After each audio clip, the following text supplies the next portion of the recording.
Ha, polvon. Hozir akam ot minishda ayiraman. Ayrama? Bilasanmi o'zi? Ha. Ertachi ot minish kerak. Davay uka. Bos. Oh. Qaysi birini minaman aka? Ha? Qaysi birini minay? Temur, bor senmi? Hozirgi ismon keting. Mana sen oting ma uka. Kel. Mana sen oting. Naqo'ymay bu otni minaman. Shunaki. Bilmayman.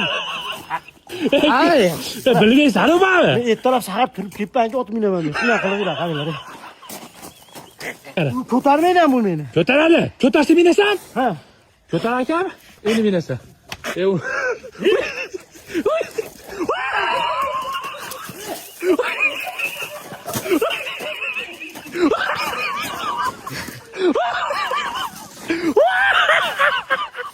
Oldini ko'taravermayman. Faqat unaqa qilma uka. Faqat unaqa qilma. Otda o'tirganini ko'rganmisizlar? Toshbaqa uchadi desam shunday.